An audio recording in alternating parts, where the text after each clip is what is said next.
loves. Welcome back to another episode of Unapologetically Anxious Me, Confessions of a Haitian Girl. I'm your host, Joe, and today we are getting back to Krystina Callahan's story, and this is part 2 of that interview. So if you haven't actually listened to the first part, you'll want to go back and catch that because we are in a really great conversation, and I don't want you to miss a thing. So get ready and join us for part 2.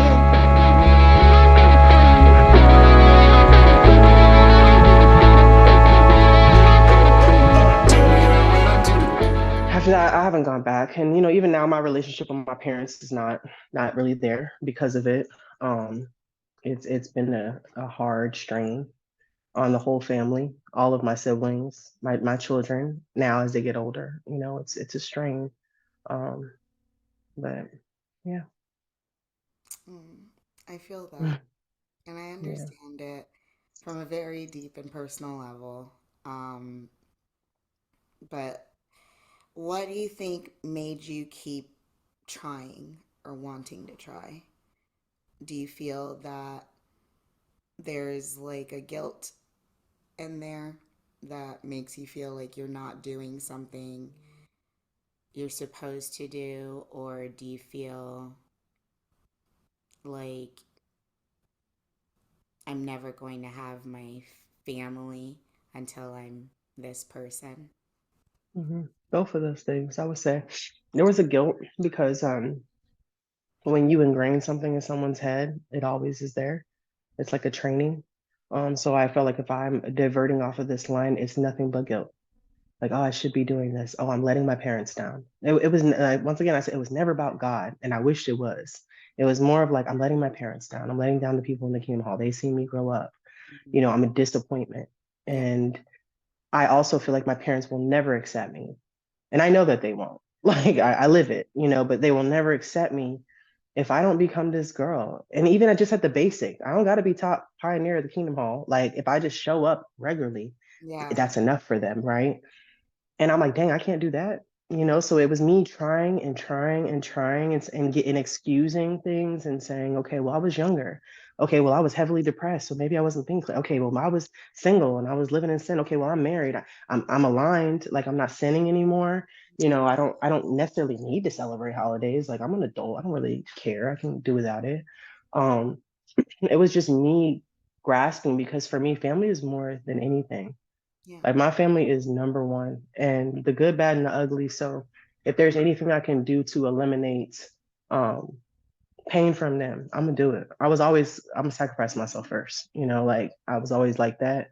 Um, so yeah, I was trying. Yeah. Like I was trying, and I think the hardest part was them looking at me, telling me I wasn't trying. You're not trying hard enough. It was acceptance. I wanted to be accepted, and I wanted to be loved. I never felt love from my family Yeah. even though they will tell a different story. I never felt loved. I Right. never felt valued. I mean, I'm I wanted that so bad. I'm sorry. Yeah. No, so you got pregnant with Ava. So was your career was kind of taking a back seat at this point, or how was that going? Like, were you still working Mm. professionally? How where were you at? We had just moved back from Korea. He was stationed out there for about 2 years. I was there for like a year and a couple months of that time. I had a job at like one of those salons that was just like in and out, haircuts and stuff. And when I had my daughter, I was broke. Like I was like I had money before I had her, and then this expensive a child. I was like, dang, I ain't got no money. And I love doing hair, so I was like, I'm not gonna be able to, support in the way that she's gonna need, Mm-hmm. or we're gonna need as a family, doing what I'm doing now. So I was about to quit. I put that on my reel that I had made. I was about to quit doing hair because I was literally making enough just to get there and pay for my car note. And, like that was it. So I went to the hair show in Atlanta, and I was like, oh, there's 1,000 things I can do with hair. It's not just this. Yeah. Whoa, and like to see people so motivated and like I mean, the talent, it was crazy. It was like a wonderland, Yeah. So I was like, nah, fuck this. I'm about to get back in. Like, I I'm got about to tear this skills. up. Hold up. Right. Like y'all driving what? Like y'all living how? Like I just didn't have, I've never, probably, probably up until now, maybe like the last year. So I never had any direction with my career. No one has ever helped me. This is just me going with the wind, trying to figure out what works. Right. Yeah. So when I left there, I kicked it up a notch. My daughter actually is the reason why I'm successful today. Like both of them, honestly. If I did not have Ava, I don't know what I would be, honestly. But Oh, Ava made me want to do better. She made me want to give her the world. And I was like, I have this little girl, right? And I have the chance to give her everything, yeah. mentally, spiritually, physically, and more. And Yeah. I wanted to give her the best experience that life can give her. Like that was my goal, And so I opened up my business when she was like 2 months old. Like that's really that was she two? No, I lied. Was she Wow. 2 months? 2 years. I lied. Not 2 years. 2 months old. I went to college. Okay. Yeah, I went to college. Okay, I take that back. I started college for psychology because I was like, nah, she not about to struggle. I'm gonna get me a degree and we're gonna be rich. And then that's when I went to the hair show. And then I think she was about 2 when I opened my salon. Okay. Um, and that was the beginnings. That was the hustle, Ava and and my son Lennox, they're the same age, so they played hmm each other around. yes, I That was remember that really time. having fun. I know, That's and I so have cute. videos of them still, right before we moved, and so that was really Hmm. cute. We used to get them together, Yeah, and that was nice. yeah, the little kitty play dates. hmm They were so Yeah. sweet together. So, Yeah. mhm. So you continue to do that, and that's crazy that you started a business when she's like 2 months old and Mhm. literally newborn. I would have freaked out doing that. Um, Yeah, so what was that like, pressured opening that up and it was scary. yeah. It was really scary. I lost sleep for weeks hmm because while I wasn't making much, my family needed what I was making. So jumping into a business and knowing that there's a chance I won't bring in $1 in my mind. hmm Worst case scenario is I bring in $0. No one decides to support me. hmm And I was like, holy cow, this is like really scary. And Tariq was like, just go for it. And I was just like, oh my God. So it was terrifying. And what's crazy is the place I was at, my manager at the time, she was like discouraging me against it, like, telling me like, oh, a lot of businesses fail and this person failed and that person failed. And I was just like, well, it's better off than being here with y'all. Like, and I like some people I work with, but like I didn't like that stank attitude. Like, don't close me in, don't discourage me. Like I had no support besides Tariq, like, and a couple of my friends, like everybody was like, don't do this. This is crazy. And you have this small child, don't you? I was like, whatever. So that was hard. I had like maybe a 40% clientele, which is not advised to open your business at 40% Oh, clientele. You're supposed to be like a good 80, I feel. yeah. But I had the drive, Mhm. and two of my clients came, only two. No one wanted to come. My prices were too high for them. My location was too far. So like, Oh, you're in South Tampa, we're coming from West Chase. Ain't no way. mm, And then your prices, I mean, where I was at, we're doing like $12 haircuts. I cannot afford a suite with $12 haircuts. Unfortunately, I have to raise my price, but I'm giving you guys all of these other options and perks. And they was like, we'll just stick with, going here. yeah. Um, but girl, when I tell you Instagram took my business off, like Instagram, like Yeah. I had people coming in like, oh my God, It was it's Krystina. I'm like, I ain't no celebrity, but they're like, girl, I seen you on Instagram. And I mean, I promise you, God like had his hand in that whole endeavor hmm because I had went into it with someone else at the time. Um, she had just had her children, hmm and she was like, look, this is a high expense. She's had twins. And I was like, well, this is my first time. I don't even know if I'm gonna bring anybody in. So we split the suite. But we got so busy in a very short amount of time where we started bumping heads because it was like, I need the chair, I need the chair, I need the chair. So where it was like, we can't work together because I got too much going on, you got too much going on, and we had to split ways. So like shortly after me opening this with her, I had to go open my own thing. And I Oh, was like, oh crap. And I realized how much a suite was by myself. I was like, oh my God, like, am I gonna be able to do this? Even though the influx was coming, Mhm. it was like doom, doom. Like I was just thrown into this really. So yeah, it was hard. It was hard dealing with being the boss because you can't just be like, oh, my boss says, we can't do that. It's like, no, I said we're not going to Yeah. be able to, or I said the price ain't changing. So I really learned myself as a woman. Like I had to stand up for myself. I was very shy. I was very sheltered. I was very insecure at the time. So I didn't really know how to have a voice, but I had to have a voice or I was going to be walked all over. So I mean, opening a business, like there were so many dynamics of it that I just thought I was gonna do hair and just pay my rent. Right. And it turned into a lot more. Um, the relationship with my clients was completely different. It transformed because doing people's hair in a salon where there's other people are a lot more reserved. They don't talk Mhm. about their interpersonal thoughts and feelings. And I mean, I've heard some stories, like I've heard some crazy stuff that like I'm like, I could go to jail for knowing this. Like people be telling me stuff. I'm like, oh my God, girl. But I mean, once I had a room, I was the therapist now. And I still am. Like I'm a hairstylist and a therapist in a sense. But the bond came back. Like the bond between me and my client, that what I've always wanted to feel was there, and they trusted me and they trusted me with their hair, and we formed relationships. Like it was the best thing I've ever done. I Yeah. made my 2 week paycheck in one day, my first day of opening. My 2 week paycheck from the other salon, I made it one day, and it never backed down. It never stopped. I cried. I went home, I cried. Oh my God. And I'm just like sobbing, like, why didn't I do this sooner? And I've never had this much money. That I was that like, must have felt so good. girl, it was so cool. I was like, oh my God, like, and like I could do stuff for my kid, and like I Mhm. was able to set my own hours and come home and spend time with my baby. Like that was the best thing I ever done. Nice. Hmm. Okay, so now you're doing this independently. You're working. Hmm. Life is still going on.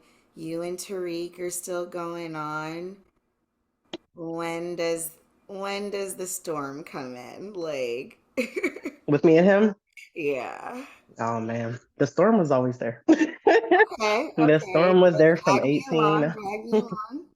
So coming, and I'll start with, it was my fault a little bit in the beginning. And I'm gonna say a little bit because I ain't taking all the blame for this. But it was my fault a little bit because when I met Tariq, as I shared with you, he was my everything. Mm-hmm. He could do no wrong in my eyes. Mm-hmm. And he was my anchor and my rock and my safe place. And when he became human, and that's why I call it, people, they become human to Human. you. Yeah, because you put them on this pedestal and they're a god. But then it's like, Listen, hold on. almost 20 years in, I understand when he became human. I was, what the fuck? What happened? Because Where's we all all the human. sparkles and magic? Girl, they blow that shit. It's gone. Blew that shit right up. It's gone. It's gone. So when he became human, my world collapsed. This man I built up, it shattered. And so when we came back to Florida, we were not together, but stuff had happened with his career that I wasn't going to leave his side either. Like he was going through his own battles, and I love him regardless of our relationship. So I was like, no, we staying together. We're gonna figure this out. We're gonna get a place together. We're gonna help you get another job. Like I got you. And I think that time kind of like forged us back together because I'm not gonna ever leave somebody or kick somebody when they're down. So then Ava comes along and I'm like, oh shit. Like I was excited, but I was like, she can't come into this type of relationship. Like, we don't even know if we're gonna, we don't know what's going on. So that happened. But we made it work. We made it work. We tried our best. Now looking back, Tree was going through shit of his own. Like, I didn't even know. And I think that's the hard part is Really? like learning someone and being able to communicate with someone and someone who's your wife, because you look at them like, oh, I don't want to tell my wife this, or I don't want to tell my husband this, or how is she going to view me? How can I tell her that I'm feeling like this about myself? And I think I used to tell him, just open up and tell me, like, talk to me so I can, if I can understand you, we can grow. Like Right. we can get through this together. But if I can't understand you, then I'm forming my own opinions naturally. I'm filling in the blanks. And the stuff I'm filling in with is probably toxic. It's probably not Horrible. good. I say that all the time. Because my mind's I gonna want go my there. mind filling it in for you. You want to fill Please it don't. in yourself. And Yeah, you close deserve it that. Tell me. because mine's is worse. Nah, mine. It's Ricky. He's always said like, he's like, you be going from like A to Z. Like he's like, dang, I ain't even doing all that. And I'm like, well, if I'm filling it in, you gonna get that version. Hmm. So once again, What year was it when you separated, or was it a formal separation or a yeah, divorce or? no, it was just a separation. We've never divorced. Okay. That was 2017. No, 2000. Yeah, my daughter was born in 2017, Lyric, and she was 2 months old. So at the time, we did not have the funds to physically separate. So we got a three-bedroom apartment, and we had separate rooms on each side of the house, which we thought would work. I was like, yeah, we can co-parent. You know what I'm saying? Like once again, he's my best friend. So outside of the BS, I can turn off the two. I've been able to turn it off, and you can be my friend, and we can do this. He's pretty good at it as well. Weirdly, like we always worked like that. But we had separate rooms, and then we co-parented our children together until we grew too big for that space. And I was like, I don't want to do this no more because now I can't even date. He can't date. I'm hearing him on conversations, and I'm like, I don't want to hear you talking to these hoes. Like I'm over here getting mad, and then I'm like, I'm Mhm. going on a date. I'm gonna go get dressed, and I'm going out. Right. Um, and that was just like, then I got to deal with the attitude the next day. And I'm like, What but you was didn't that want this. transition like? Was that, how long was it before you reconnected, the years? What you mean? Like before we got back together? Hmm. That was 3 years. We didn't live like that for 3 years. That separation was a 3 year separation. So we lived like that maybe for under a year. I Under, think it was time for our renewal to come okay. up and stuff. Yeah, we lived like that for under a year. Then I That got wound up getting my real own. quick. Yeah, very quick. Because every time something goes wrong, the past is re-brought up. Hmm. Now we're revisiting the same conversations. Now we're revisiting, all the old hurts. Now we're re-hurting each other. It's toxic. It's Hmm. a toxic environment. um, and when people are not in a good space, things can get really ugly. Like things can be said that are really nasty and things that aren't even in our character to do naturally. Right. So I was like, I don't want this. I don't like this version of you, and I hate this version of me because Hmm. I hated how I was acting. Like I would make myself sick. Like, damn, Yeah. bro, you tripping. For my sanity, I had to get my own place because I was losing it, and I was like, I cannot lose it. At the time, didn't even know I was going through postpartum the whole time with my daughter.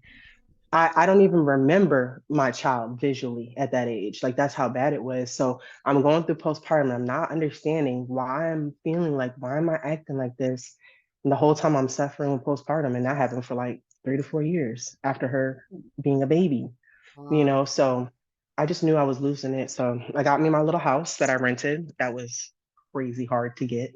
And I will say this, listen, I had to do what I had to do. I don't regret any of it because I needed my mental peace and I needed my kids to be okay. And when I went and got that house, I did not have the money to rent that house. So all this stuff I'm telling you, I be jumping. I just jump, girl, because it's like I sat down and I added up all my expenses. Like if I pay the rent, I pay the water bill, I put this whole list, my Yeah. car, my salon rent, and I was like, dang, I need like 10 bands a month to support myself. I wasn't making that. Listen, I'm like,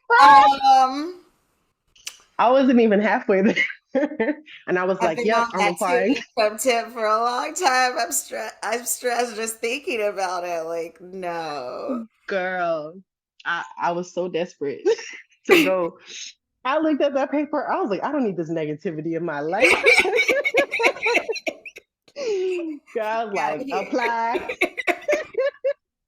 I'll take it. Boop. So they said denied. Like, you denied You're me. like, Like what dream world is she living? the best kind of dream role. What's up? Oh, sorry. Your face. So yeah, so I was like, dang. So I wrote them and I was like, all right. I was like, why did I get denied for this apartment? Mind you, I made my own money. I got my own, like I got my taxes, I had everything. Like, and I was like, yeah, I get extra tips. Like, The numbers weren't really aligning. The time of being in business, they were like, we don't know. We can't approve you. So I remember sitting on the bed and just like crying. And Yeah. I was just like, what am I gonna do? Like, what am I gonna do? Our lease is coming up. We gotta move out. Like, where am I gonna go? So I sat there and I just like prayed to God and I was like, God, you fix this because this is the end of my rope. And so this was like the first time I really like talked to God from my heart and like he showed himself to Yeah. me like in a huge way. Mhm. I was like, I can't afford this home. I'm not stupid, but I can thug it out and figure it out. If I can at least pay rent, we can eat ramen noodles. Cool with that. We can make it work. I've struggled before. Yes, This yes. ain't new to me. I can make some meals for under $20 and last us a couple weeks. Um, I was like, I feel like I'm doing the wrong thing because this is my marriage and I'm taking my children. That was hard. I'm trying to figure it out, but I don't know what to do. So like you handle this because I'm out of ideas. Yeah. Um and so I just sat there for a minute after praying and something just told me like ask her if you pay another deposit, will they allow it? When I get told no, I don't keep trying to. I'm not gonna keep asking you. Like I'm like, all right, whatever. But something told me. So I wrote this lady and I was like, listen, if I put down another deposit or two, my crazy ass, I didn't have the money. I just was asking. Where's the one or two coming from? And I needed to move out in a week. So where the hell the money coming from? So will this be okay? She's like, give me a minute. She comes back. She was like, he says if you could pay a deposit and a half, we can approve you and get you the keys, but it's due Wednesday. I think it was like Friday. It's due Wednesday. And then the rent is Following due, yeah, like 4 days. Wednesday. And the following rent is due. The actual rent payment was due the day of move-in, which was like a week away. And I was like, all right, I got you. And that was it. And I was like, holy shit, I'm free, girl. I was so excited. I was like, I didn't know where I was getting the money from. And at the time, the money that I had saved up had to go. And I can't talk about the reason, but it had to go. It went and I didn't have shit. I had $0. Mhm. Okay. So I was like, how am I going to get this money? And I just was like, God said he got this. So, girl, all the clients came in. All the clients, hey, can I get this real Wow. quick last minute? Can you take my extension out and put me a new extension in? Can you do this? And I put some down some. Can I just purchase bundles from you? I don't need to get my hair done. I mean, the money, I promise you, every dollar Nice. came in like 4 days. I never made money that quick, that fast. Wow. Girl, I was like, holy shit. And I was like, all right, I'm just going with this. I'm just going with this. And like that was like the beginning of like having faith in God because God was like, here, what you want, what you need. And I moved into my home and it was up. Ever since then, I never missed a rent, never missed a bill. I was able to provide. We did not even eat ramen noodles. I went vegetarian and we was eating good food. Like I had the money to get whatever I wanted. Like I always had it. I was going on trips. Like it just was up. And I was just All like, the yo, transition too, like you just yeah, you became lighter and I just saw just a whole new yeah, and so what yeah. was that living time like? What was that transition for you and That was me coming into one part of my womanhood. It was one of the best times of my life. It was painful and emotional. I went through my spiritual journey at that time. Because I was like, what now? How am I supposed to raise these girls? What am I supposed to do? I grew up with two parents, so I didn't know what it was like to not have that dynamic. Mhm. I felt like a lot of people were disappointed in me, and I was disappointed in me. So I was like, all right. I started going to therapy. I started therapy. Did I start therapy before I moved out? I think I started therapy before I moved out because I knew that this was going to be hard and I didn't want to be Mhm. bitter. I had a spiritual guy or a counselor, I call it guy, a spiritual counselor that I went to, I think once a week. And I just poured myself into healing. And I'd never tried to heal. But I was like, I need to fix me because like I cannot fail.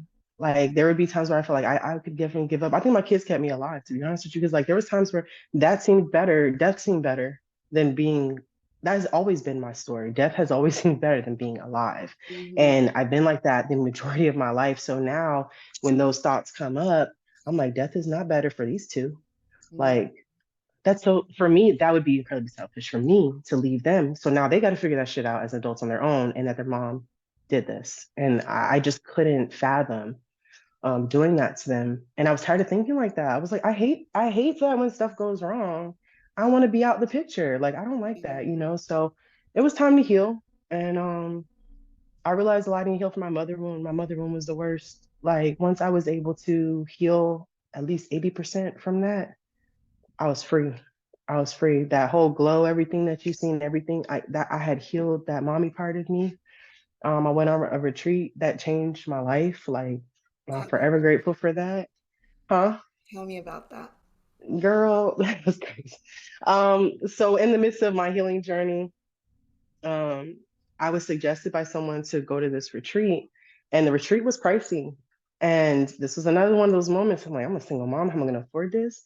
And she was like, girl, you need this, just go. Mind you, I have severe anxiety. Like at the time, I had severe anxiety.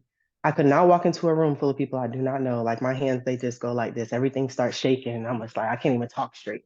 Mhm. So I was like, I'm not going on no cruise for 7 days. It was a cruise for 7 days to like 4 different countries Wow. by myself with no one that I knew. Like I knew her, but like she has a wife, so they're gonna be doing their thing. And I'm like, it's just me.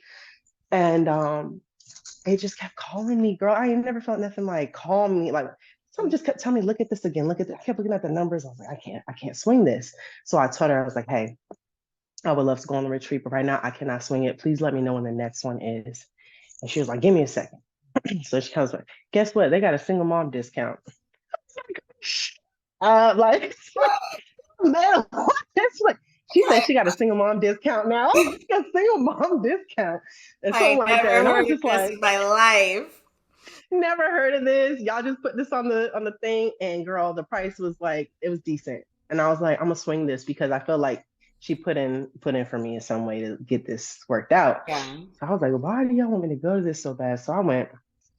I signed up for it, did my little payment plan. The payments, they pinched my pockets, that I made it work. Yeah. And I went on this retreat. And as soon as I got on the boat, I wanted to get off the boat. I was so scared. I was like, what did I do? And I'm leaving my babies. And I was like, oh my God, I don't know all these people. But literally everyone I met was going through their own thing. Everyone was there kind of by themselves. And everyone, I mean, we sat in a room and they had different I don't say instructors, but different people talking, you know, giving different little parts. And the stories I heard, I was like, well, I'm not alone. Like the stories that these women have gone through Yeah. and their traumas and their pains. I mean, stuff I've never even experienced. I'm sitting there sobbing, listening to their stories. Like, this is horrible. Like, this is so sad. And like the strength that it took for them to come on this boat and then to share their story. I didn't share none of my stories. I didn't talk about none of my business on that boat. I was like, I might be crying, but I ain't telling y'all nothing, you Mhm. know? So I was very closed in. And, but the workshops that we did, the connections that we formed, I felt seen for the first time. Yeah. Like the release that we did, like the journaling, the topics that we had to journal about. I had a roommate in the room, so that was different. I ain't never lived with nobody outside of, you know, my man or my family. So Mhm. I had to get to know someone else. She was cool. Like we had to wake up early and do yoga on this, like when it's sun. I mean, those type of things, they do so much healing in your spirit, you know. Yeah. I don't know, man. And then the person who put it together was Omi. She's still a very close friend of mine. And like to see the peace that she had in her spirit and just, you know, hearing some of her stories, I'm like, I want to be like that. I want to have peace like that. Like I want to, for the most part, be okay. I don't want to have a sad story all the time. Like I want to be okay. So that changed my life. Those are my sisters to this day. Like Wow. we're bonded. Like anything they need, like I love them down. Like I really do. Um, and I came off a different person. Like I came off that boat a completely different girl. I was confident. I could walk into any room. I still had my anxiety after that off and on, but like I was able to, I was exactly who I knew I was. Yeah. I had to find myself and then I had to believe like, this is you, girl. Like, you know, so, and then I could pour that into my kids, Mhm. you know, and they noticed, even Ava, you know, she's always been so aware of everything. and I could pour that into her. And like the household dynamics between me and them was like beautiful after that. Like we're baking, we're doing yoga, we're outside, we're earthing, we're in the grass, we planting flowers. Like it Oh, was some hippie shit, but it beautiful. was so much fun. I love it. I noticed it. That's why I was like, I gotta do Yeah, this little fun thing for you because I thought it was just so yeah, cute. And I was really inspired by your journey, even from far away. I was like, yeah. I want whatever she's living. Like, I want that kind of peace. Yeah, Yeah. that was really cool to watch. Yeah, it was cool to live, and it's very authentic. Like it's very, I'm not like when it comes to social media, I post my stuff to encourage people to let people know like this can be you. Like you can do this because I never thought I was capable of any of this. Like I never thought I'd be at a space where I felt how I felt or even feel how I feel now. Like I never thought. And I think there's so many people that don't believe that these things are possible for them. And so I'm like, I just want to live my life. I'm gonna put something on this app. It's gonna be how I'm living and how I'm really feeling. Um, and it's been great. It's still great. Like it was a good time. So that was also during the pandemic. So right when I get off the boat, bam, pandemic is here. Oh, COVID. Oh gosh. Tariq's in Afghanistan. I'm single So he went parenting. back in.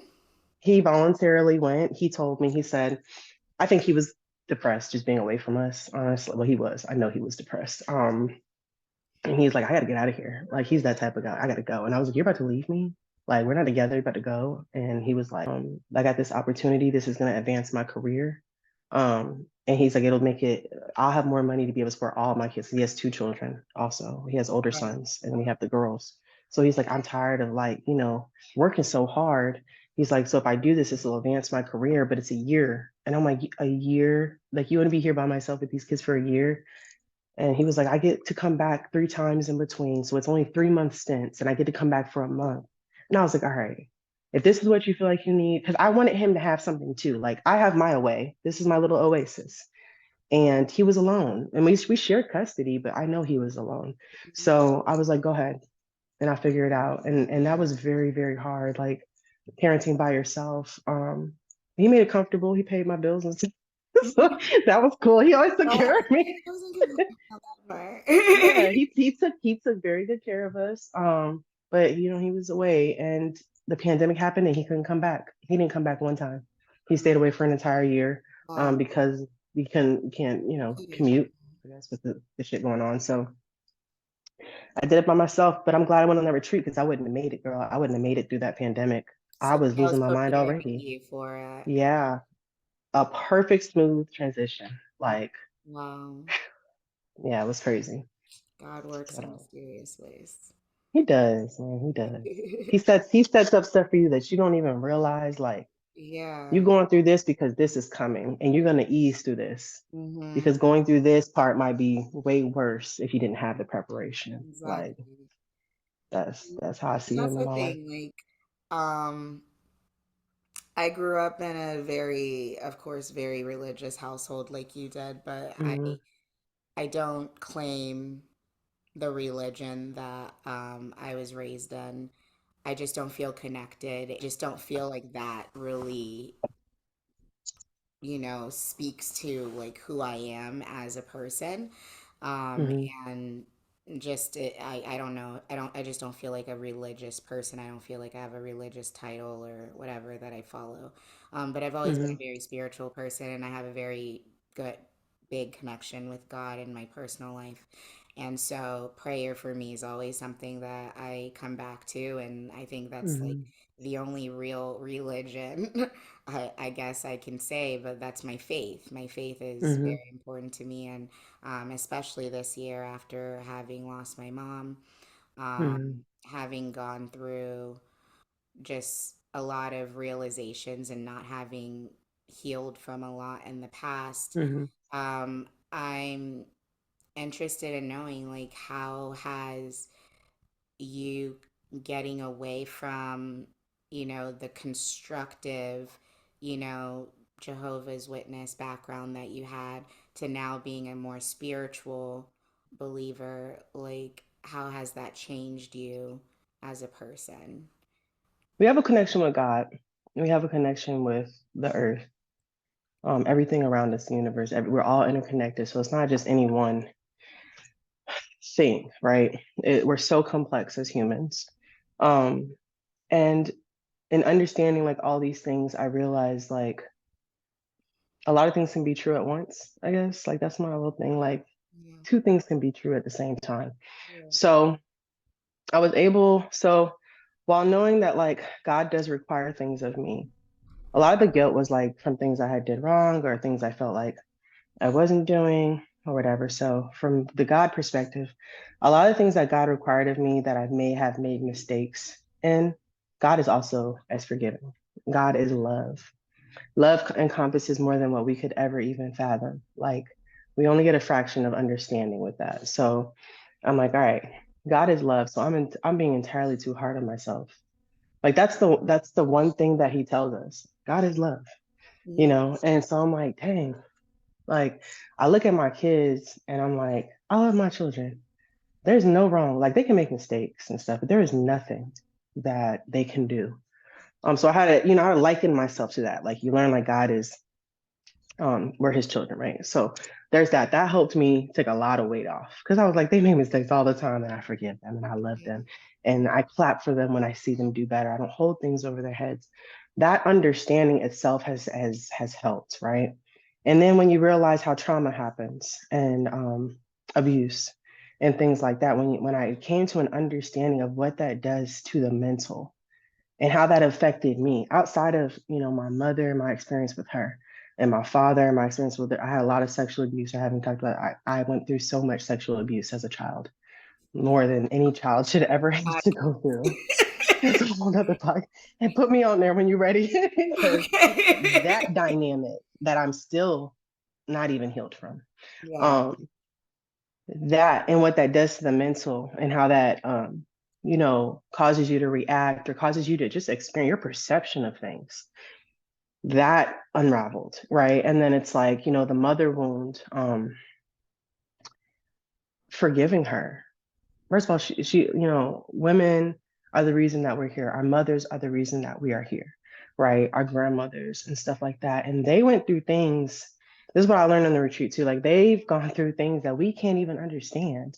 And we don't understand how that affects them. And we don't understand how that causes them to treat us. Or if they have a hatred for themselves, Yeah. how can they love us? Yeah. I don't believe that people who hate themselves can really actually love people. Yeah. So that's why I looked at me first, because it's like, if I feel like this way about myself, how can I give proper love to anyone? How can I even receive love? How do I even know if it is love? So I'm in this space, and mind you, on the trip too, we had just gone through this breakup. So I'm like, I'm navigating all of this trauma, all this stuff on my plate. Um, and I realized the most pertinent thing was like my mom. Like when I would think of my mother, my heart hurt in ways that I can't even like put into words. Like the hurt of her being alive and wanting nothing to do with me. My mother being down the street from me and she don't want shit to do with me. Like that is worse. I don't know if it's worse because my mother's still alive, but to me, it's like imagine somebody alive and they're dead to you. Like, I so it's like, sorry.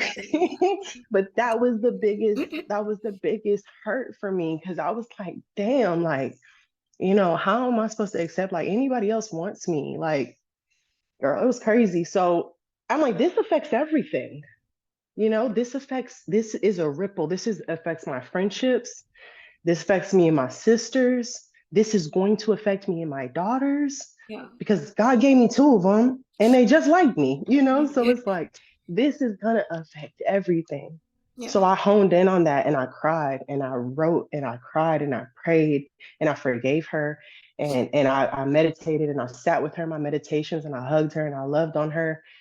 And it just started breaking down everything around me. And then all of a sudden my mom starts calling me and I was just like, whoa, yeah, my mom doesn't call me. At that time, my mom did not speak to me.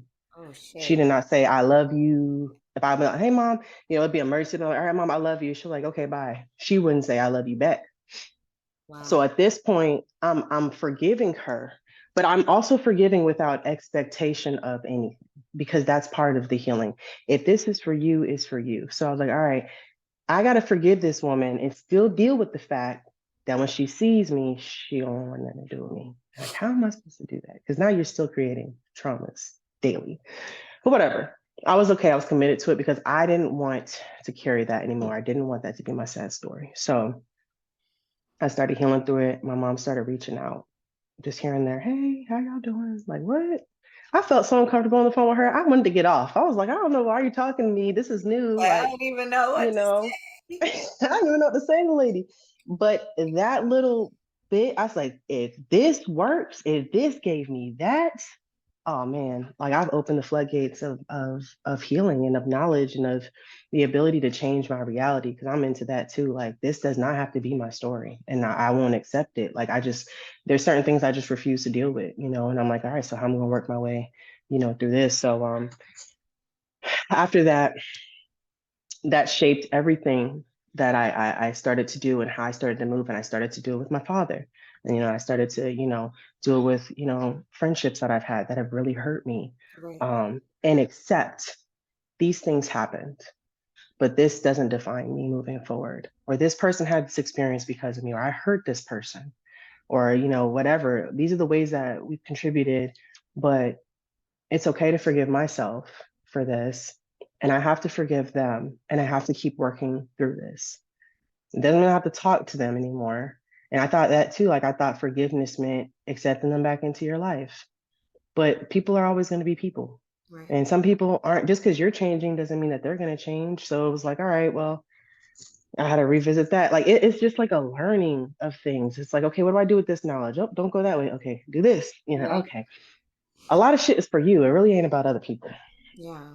Um, it's helped me help my daughters at a very young age um, heal themselves, to work through their pains, Mhm. um, to not take everything so personal.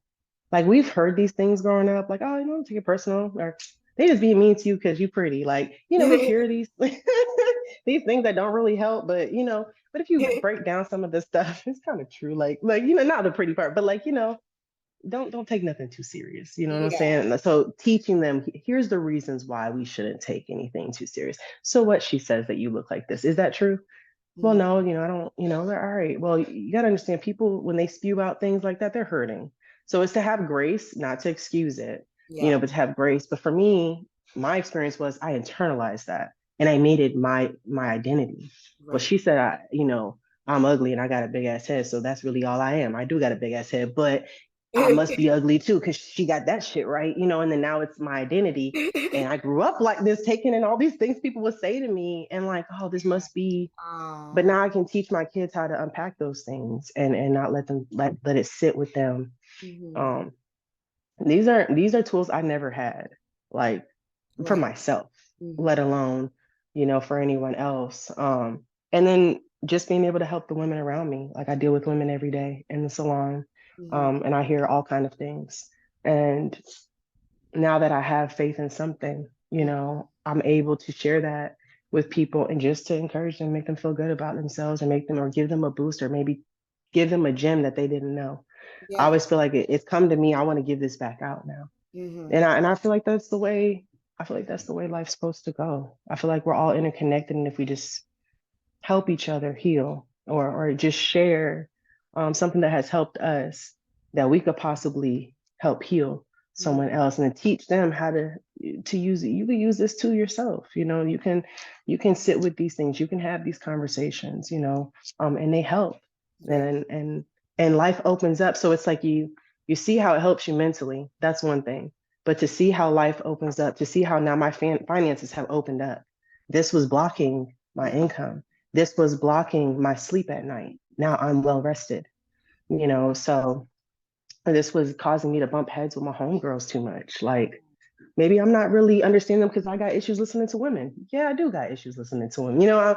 I'm realizing these things. So it's like, okay, now I'm realizing I'm a lot of the problem. Like how and what I'm accepting, like what I'm allowing. Just girl, I could talk about it for days. Healing It's just, process. Yeah. yeah, it's so much. It's so much. And Yep. I think that that was really incredible that in such a chaotic time in your life that you really took you really took that time to really pour and invest in yourself because like I've wanted to do those retreats and like I'm sure like there's so many women out there who want to like Hmm. just go off and escape and do that because that's like Yeah, such a dream. I think that to be able to process your trauma all in one place and to come out of it and to be able to actually like work and practice that and live intentionally and do that in your real life and see how that actually comes out like I think that's beautiful and I think that's yeah, an amazing like opportunity to be actually able to live that way. Not a lot of people get to do that, so that's a gift in itself. So you in Atlanta at one point? hmm. When did that happen? Towards the end of the pandemic, me and Tariq started chit chatting again and was like, hey, let's try this out again. Like I think a lot of people spun the block in the pandemic. So we spun the block again. Uh, And and it was cool. Like it was cool, but we had all these like rules and like stipulations. Like these are my boundaries. These are my like I had my whole list, girl. I was like, you can't cross this. If you cross this, boom, I'm not wasting no more time. I'm out. Like, girl, I had like stipulations. And he had his little couple. And so we decided, let's do this. And I was like, let's start over. Let's go to Georgia. I always wanted to go to Georgia. His children are in Georgia. mhm. Um, and I think he was looking for a job at the time. Yeah, he had just ended that contract, and so he was looking for a job. And I was like, open up the search because I'm ready to go do something different. But I would really love to go to Georgia because it's near Atlanta and I can Mhm. take classes out there and like be able to do, something. And he was like, all right, so we got the job. He got the job in Augusta, which is where his kids live. Literally, we lived like damn near on the same street as them. So that was cool. They were Nice. further down the road, but it was really cool. Um, so we moved there and girl, it was beautiful and it was cool, it was nice. But I was bored out of my face and Really? career wise. I was bored as far as my creativity went. Not like the family stuff and everything, that was cool. We were going to parks because and Augusta's pretty small. There's like a lot Okay. of like there's one Oh, mall. so you weren't like in the city in Atlanta, like No, oh, so, no, I was eventually. I get there, but at the time I was I was in Augusta and I was losing my mind because I haven't even talked about the whole poly aspect, but I was doing the poly thing and I was sitting here trying to deal with too many voices and opinions at the same time. And girl, I was like, yo, this is too much. I felt like I was losing it, trying to make everybody happy. I wasn't happy. I mhm. wasn't happy with my career. I feel like if my career was not stable, I didn't feel stable. And I still am like that. I haven't changed. I need my career to be on point and everything else, I'll be okay. I think that's the security, the stability part of me. I want to be like in my mind, I am a provider. So I feel like I need to have this together. So that was off. Just gonna interrupt you 1 second. So you once you guys got back together, reconnected, you did Hmm. that on an open relationship level. Hmm. Okay, Hmm. so you're becoming poly. Okay. Right. So Um, so yeah, so when me and him got back together, I had between me and him, like, well, a 3 year span, um, I dated like a guy or two, but I dated mainly women, like, because I always had that side of me. I've always been bisexual. So I was like, let's see what that's like. And I liked it. It was cool. Like, I really enjoyed it. There was a different dynamic of it to me. Um, and that was the part of me that I finally felt like I could be myself. And he's always supported it. He's always like from eight, he told me, he was like, I think you like women. I was like, I don't like women. I knew I liked women, but I wasn't trying to tell him because I was like, what's he gonna say? But he was like, no, he's like, you like women, like, don't play. I see the way you look. And I'm like, ah. But anyways, so he's always encouraged it. It was what it was. Throughout our marriage, I never really dated, women, but we had our times, whatever. So at this point, I had been dating women and I told him like I would love to be back with you, but I don't want to take away that aspect of me. I need you to be okay with this, like that I'm dating other women while we're married, which is a crazy ass request. But I was trying to be true to myself living and that life. I, Living that life. yes, and I'm on my journey, so this is who I am and I don't want to live a lie. And he was like, okay. Like, that's fine. He's like, obviously within boundaries, like we have to communicate these type of things and blah, blah, blah. I was like, that's fine. I can do that. Um, But dang, that was a lot of work. Like it Mm. was a lot of work. And I didn't realize I would be doing more work than really enjoying the relationship. And I don't think that's for everyone. I mean, I don't think everyone's experience is that way. My experience was that way. Right. But I'm juggling feelings of, oh, I want time with you. Like, I just spent time with you yesterday. I got to spend time. My husband, oh, well, you're taking away my time for her. And I'm like, since when did you start feeling like this? Like, wait, what's going Yeah. on? Like, so I was like, dang, what did I get myself into? Because I feel like I'm walking on eggshells trying to Mhm. balance all these thoughts and stuff. And then like also Now, was he also being open? no. Oh, And it was crazy is like there was times where I was like, do you want to? And he was like, not right now. He's like, I don't mind like, doing something together, but he was like, I'm not really trying to date anybody. And then it kind of made me feel bad because I'm like, well, why am I trying to date other people? Like, because he was and he's like, reacting off of your new relationship energy, probably, yeah, which puts pressure yeah. on you.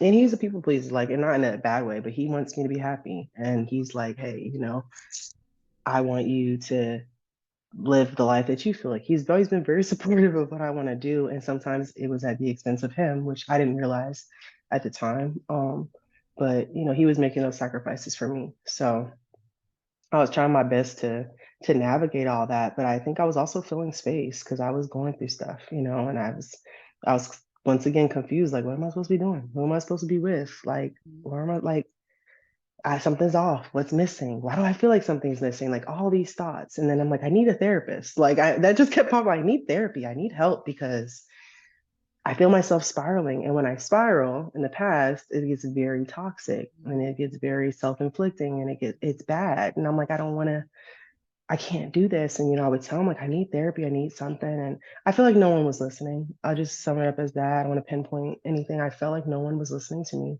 Right. Um, and I had all these people that told me I made them feel so amazing. Like, oh, I love how you make me feel. I love your vibes. I love how much you give to me. Like, oh, like they're just absorbing my energy. And I'm like, I feel drained and depleted. I wish I felt like that about you, but I don't. Like, Oh, I didn't feel like that. Like there was times where I did, but the majority of the time I was like, I don't feel like I'm getting that back. I feel like I'm giving that out, but I'm not getting that back. And my outlet is hair, right? So from the beginning of my stages, my outlet when I feel like this is doing hair, and it's always just occupied my mind. So now I can't even do hair like I like because I was in Augusta, which was cool, but a lot of people there were like into lace fronts and stuff like that, and that's not my thing that I do. I do a lot of natural installs and stuff, and that wasn't important to them, which is fine. It was a different area. right. But therefore I couldn't do what I loved. I feel like I'm doing what I have to do, Hmm. just to work. Yeah, So, to stay so I afloat. got tired of that shit. I got tired. I was like, mm-mm. I told Trick, I was like, I gotta go. I was like, I want to go to Atlanta. I was like, can we move to Atlanta? And he was like, move to Atlanta. And then he's like, I can't get no job out in Atlanta. And I was like, well, I feel like you could find an at-home job or something. Like you could gotta be something you could do. And he was like, no, like that's a lot. And I was like, I just want to go. And I was like, and I always told him before this. So when he did his year, I said, you owe me a year. You owe me a year to advance myself, whether it's I'm going to college and I don't have to work, whatever it is. If I give you a year of my time raising these kids by myself, I want a year. And I feel like I shouldn't have never said that because I wound up doing it for a year. Like, and I was like, damn, be careful what you ask for because I was not ready for a year away from Right. everyone. But so I told him, oh, so mind you, at this point, our relationship's rocky now because I had ended the relationship with the girl I was dating. She was out in Augusta. I ended that. We had a relationship. It was too much. And I was like, I can't do this. I have to start eliminating things so I can see clearly because right now everything's a fog. So I, ended that with her. I never thought me and Tariq were going to end. I thought it was just this part of my life that was going wrong. But in reality, when I faced this part, it was fucked up too. And it was a lot of stuff that I did that I didn't realize affected him. And then, he didn't really share it fully. And I was just like, damn. So, and then I'm facing this thing. I'm like, I kind of want to go to Atlanta. So, I told him, I was like, well, we could figure out our thing at some point, but I want to go to Atlanta. And I think that, you should try for this like at home job, blah, blah, blah. I was like, we can manifest anything. And I told him, I'll help you manifest this job. Like, you can get this job if you really want it, but you have to believe it. We can't sit here and bullshit. Like, it's like, all right. We manifested him an at-home job and that he can work remotely anywhere. It happened. And I was like, whoa. And I mean, he made way more than he ever made. Like, I was like, oh shit, we Wow. did this. Girl, that shit's crazy, let me tell you. And he got his at-home job. And I was like, all right, bet. So I'm gonna move to Atlanta because the kids were going to stay with their grandparents. So I'll go there in the summer. You guys come up when the girls have the holiday break, y'all move up and we'll do our thing there. And he also gave me kind of like an ultimatum before I left. Like, you need to decide what you want to do with us because I'm not gonna wait. Basically, I don't want to keep. We spent a lot of years going back and forth, so I can understand how you don't want to continue. This. I can't ask you to put your life on hold. But I was not in a space to make that decision. Like, I was like, I need therapy before I can decide that because I'm all jumbled right now, and I don't want to make the wrong choice. But he wasn't having it, so I was like, if I have to choose, I have to choose myself in this moment. Um, and hopefully, I pray to God, maybe we'll find our way back to each other. But I can't sit here and be like, yes, wait on me, yes, I'm guaranteeing you this because I didn't know. So I moved to Atlanta. It was the hardest thing I've ever did in my life. I cried every single day for a year. Like, there was not one day I didn't cry my eyes out. And I came home every weekend to Augusta. They were 2 hours away. My kids were 2 hours away. I came home every single weekend, sometimes twice a week, to just see them. But leaving them was the hardest thing every time. It never got easy. Every Sunday, and then it got to the point where I would drive up Monday and drive into work. Like, I used to give myself a day of rest. I was like, I can't be away from them. I'll sacrifice my rest. So I would leave Monday morning. I'd send them off to school. I jump in the car and I drive right to the salon and start doing hair. Like, and then at Friday when I would get off work, then Friday, I don't think I really work Saturday. I think I work Saturdays, but it's Saturday. If I'd get off of work, I get in my car and I drive straight home to them, like no break. And that was my routine. The holidays came and went, they never moved. He was comfortable there. Like, he felt like it was the best situation for them. And looking back, it was. I think they should have finished out school there. I just didn't prepare to be away from my children at all. And I was pissed. Like, I was angry. I grieved. That's the second time I really grieved. Like, I grieved. I felt like my children had died. That's how bad it felt. Like, and it sounds very dramatic, but like, I've never been without them. Like, they are my world. That was for Like, an entire year. a whole freaking year. Oh, I couldn't do it. Girl, I didn't, if I would have known that, I would have never left.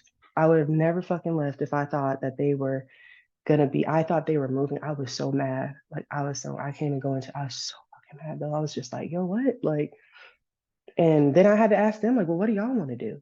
And they're like, well, we kind of want to finish school. And I was like, y'all supposed to be on my side. But it was hard for them though, because they're like, how do we choose between school Yeah. and our mom? Which is really fucking unfair to ask. But Yeah. I want, at the end of the day, yeah. So I was like, well, I'll take this L Oh, that again. hurts. I'll take this L. I'd rather suffer than rip them out of their environment. Mhm. And yeah, so I went to Atlanta. And Atlanta it was a lot. It was cool. I'm glad I did it. So on the plus side, on the positive side, I learned a ton. I had so much fun. I worked in a salon in Midtown on Peachtree because I was like, if I'm going to Atlanta, I'm going to the heart. I'm gonna find the best salon in Atlanta. I'm gonna Right. get that job. You're like, I'm gonna So do and this. I'm gonna do this because y'all got me sacrificing a lot. Like, I'm so away from initially my I babies. got it, huh? You're like, I'm away from my babies. Like, Girl, I'm giving it my all. Yeah, so I initially applied at a salon that was like outside of Atlanta, and it was a safe. It's a salon job I knew I was going to get. It was very safe, and I got the job, and things just started. They were waiting on the grand opening of it. Like, it was things were getting bumpy, and I was just like thinking. I was like, if I'm going to do this, I'm gonna go to the top. So that was my thinking process. Like, I'm playing it safe, and I didn't go to Atlanta to be safe. Like, I can do that back here and play it safe. So I went on Google. I was up all night. I found three salons and I reached out to all three. But the top salon that I wanted, um, I prayed on that. I manifested this whole thing. Like, this is where I visualized myself walking into this space. Like, this was my job. Um, and the next day she wrote me and was like, hey, come out here for an interview. Um, we want to talk to you. I was like, bet. I just drove to Atlanta. I went up in there and it was very hard to get that job. Like, the stuff that she wanted me to do, I was like, I never had to do this. I always get a job like when it comes to hair. And she's like, yeah, we need you to she's like, we need you to have like 5 models. And you got to do this, install this, you have to do this. And I'm like, I don't even know nobody in Atlanta. I don't know nobody in Augusta. And I was just like, well, I guess I'll figure it out. I was like, that's fine. Once again, I don't know how I'm gonna get it, but I'm gonna do it. As soon as I left that job and got on the ramp, she wrote me back, we got models for you. We need you to come in. I'm like, I know y'all see my work. Like, y'all know I'm good. Like, don't play with me. But they was like, no, we got models for you just to show up. And I think I did 1 or 2 models there and I got the job. Like, I was in there. So I was like, this is dope. Like, this is so cool. Like, Atlanta's like a movie. Like, it was full. That's where, like, me and my husband, we used to go there in high school for Battle of the Bands. Mm-hmm, And like it just became like this really special place to me, like that mm-hmm, I like loved. Me and my friends would go there, and I think we took like a mm-hmm, girls trip, and we did that. What was that like? Oh, I can't remember, but I think I was like 19 or 20 when we did that. And it's always been one of those places that was like, I want to live here. Like, I want the culture. I want my kids to be infused mm-hmm, with that kind of vibrant, like, life around them where they see just mm-hmm, Black people living mm-hmm. life and doing amazing things that you Yep. don't see them doing elsewhere. And Mm-hmm, that's always been so important to me, and I mm-hmm. still aspire to do that. So let's Yeah. hope next year. We're hoping. Yeah. No, hey, amen, as you should. Manifest And it it was, for me. I got you. I'll help you with it.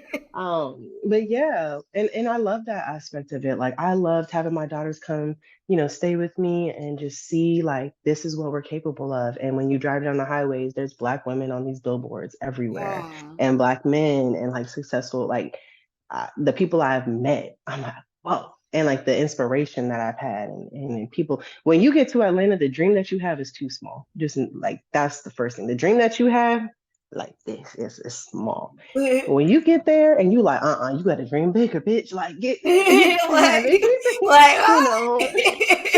And I'm like, what? And someone sat in my chair and she told me that she said, girl, she's like, don't listen to people when they come here and say Atlanta's this or that. She said, Atlanta is what you make it. And she's like, you literally have the world open to you. You can go as far as you want to go. You can do whatever you want to do out here. Like anything you dream, like dream bigger, reach further. And I was like, all right, cool. Like, because I had heard nothing but horrible things. That's why I don't share horrible things with people because I'm like, no. This is everybody else's experience. You're gonna have your own. And I Yeah. had my own experience.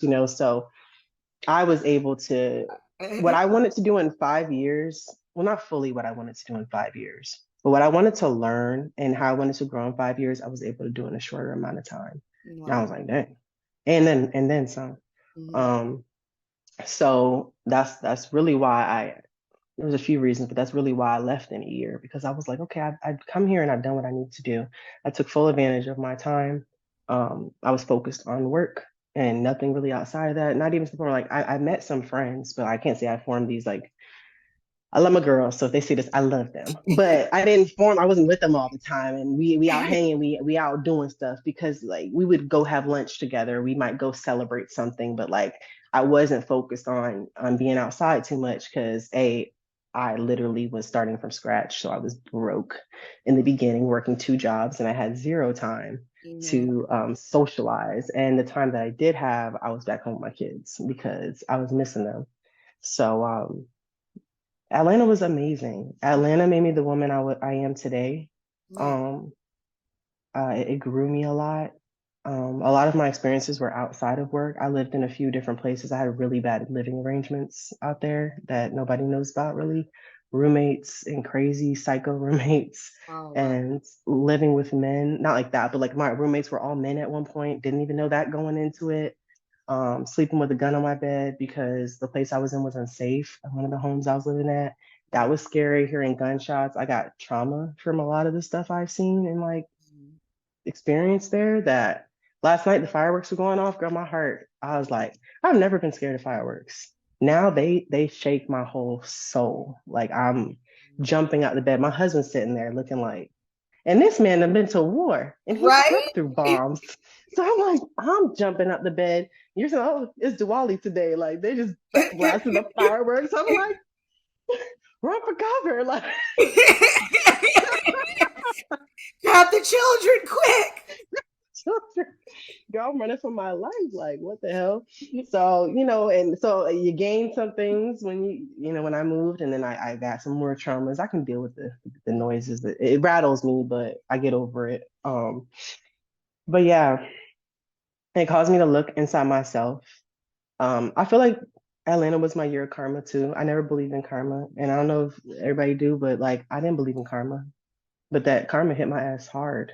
Like How karma so? took everything. Like I lost everything that year. In my mind, I lost everything. How so? Like my marriage failed before I went out there. My kids were ripped away from me. I didn't plan for that shit. So I was like, great, I got a whole year by myself. My income was gone. I had to work in places like I was doing uh like leasing houses and stuff like that. And they put me in one spot in the hood, girl. I volunteered to stay there, but it was scary. It was crazy. Like I'm around drug addicts all day. Like I'm in spaces I didn't even think I would be. Like What I year? came from living a cush ass life, huh? What You year said what was year? that? It was last year. It was last year. Wow. Yep, last year was when I moved. I was talking to a couple people about it, like, when was this? I'm like, it was a blur. It was crazy because this was this year. I came back this year from Yeah. Atlanta. Yeah. So, and I didn't come back till like this was like a few months ago. Like Wow. life really just, girl, life flies. Like, yes, yes. You're just stepping right out of this. Girl, this is yeah, this is the aftermath of it. So yeah, I my friendships, like the people I thought were gonna be there for me weren't. The people I did not expect Mm, like to love on me in the ways that they did just fell right into place. So I'm grateful for that. yeah. But I felt alone. Like I felt alone. I was struggling. There was times where like I hadn't just enough food to eat. I had to ask like for help. I never had to ask nobody for help. My husband, and he was really mad at me. So Mm, like this was the one part, like even when we broke up those 3 years, we were still the best of friends. Anything I need, anything I want, like fight, whatever, hey, can you watch the girls? We were fine. We never fought. yeah. But this one was not okay. Like this one, he was upset, and it was about stuff that I didn't realize. Like Mm, after talking about it. So I didn't have him fully for any financial, well, I don't know financial support. Like, yeah. and then, doing hair, you get paid when you work. So you ain't got no clientele, you ain't get paid nothing. So I had to work, That's two what you mean jobs. by karma. You felt like, Everything was gone. yeah. Yeah. I just felt like everything was gone. Everything was different. And I had to do everything myself. And I was like, okay, here, you think you know so much? Cool. Here you go. Deal Oh, with this shit. And I was like, God, where you at? Like, God, wow. help me. Yeah. And I mean, and the days were bad, Joe. Like they were so bad. Like I just pray, God, please keep me alive tonight because I don't think I will make it through the night. Like the lows were low, like Mm, gut-wrenchingly low. And people may not hear this and think, oh, it was so bad. Like it was, but it was bad. It was different from what I had experienced. yeah. And having been growing up and having this trauma just rolling, and it never stopped. It was just shit just kept adding, and pain just kept adding. And then I'm making these choices that are adding to my demise sometimes, or working against me. And I'm thinking that they're working for me. And I'm just like, yo, this is just a rolling ball. And I'm just like, I just want to be myself. Like, I just want to, why can't I just do what I love? Yeah. Why can't I just have this life? Like, I don't bother nobody. I don't hurt nobody. Like, I'm a very kind person. I feel like I'm a good individual. Like, why the hell? I don't went through this whole transformation, had it together, and I didn't. Like, or I did at the time, but like things started changing. Now there's different things I need. And I'm just like, damn, like, when is enough? So, and I didn't have nobody I could really talk to or wanted to talk to. There's 1,000 people. Oh, call me, girl, if you need anything. I don't want to call you right now. I don't want to sit here and vent to you on the phone. Like, I'm crying. Like, I didn't, I just felt like it was just me and God. Like, that was a me and Yeah. God year. Like, just me and him, you know? And even at the end of it, I lost a couple more friends. And these people that have walked out my life that I'm processing now. And I'm just like, damn, y'all really got me while I was down. Like, y'all hit me while I was down? Crazy. Um, yeah. But I went through the whole year, and I learned a lot. I grew a lot. Hmm. And I felt better towards the beginning of this year. So at the end of last year, I had a little moment with God, And I told God, like, I was in my closet. I was like, I'm dedicating my life to you. I've already been baptized, but it wasn't that. It was from a different space. So now I'm here in this space and I realize I cannot do this on my own. And, I have all this knowledge and this awareness of how life works, but I'm still craving this connection with God. Right. And I didn't want to go to no churches. I don't want to do none of that stuff because I don't trust these spaces. Mhm. But what I do trust is the person that created me and this whole world. So I was like, God, like, I'm living my life for you. Like, at this point, everything I do has to be with you in mind, right? Because my way isn't getting me anywhere I need to. Like, my way, I feel like I'm losing. I'm winning this. I got all the money now. I got the nice job. I got the this, but where's my family? Like, this Mhm. sucks. This sucks ass. Like, so I'm praying to him and I was like, moving forward, this is what we doing. I'm following you. If it don't feel like it's from you, I'm probably gonna go the other way. And I did my New Year's resolution. And I told myself 2023 was gonna be the best year of my life because 2022 was the worst freaking year of my life. And it has been the best year of my life. Like, Oh. girl, it hasn't been perfect, but it has been amazing. I have gotten like my family back, first of all, which I didn't know that was going to happen. I didn't know me and Tariq were getting back together. And we got back together in a way that has been completely different than anything. It was almost like how we felt in the beginning stages, which is so weird. And I have no answer for other than God Tell because me about it. girl, girl, yeah, so the the ending of it was we had decided to get a divorce. And we've talked about it out of anger, but we've never like we're going through with this divorce. And I was like, oh shit, like he's serious. Like he really like this is it. Like, oh my God. And I thought that's what I wanted. But then when you're faced with it and it's like, oh crap, like this is it. So I was like, all right. We didn't tell the kids really about our separation at the time because I had moved. And I didn't want them to be like, oh yeah, me and dad are getting divorced and then I'm leaving too, by the way. Like it didn't sit, and that wasn't what was happening. So I was like, I'm gonna get them as soon as I get my place, because that was the plan.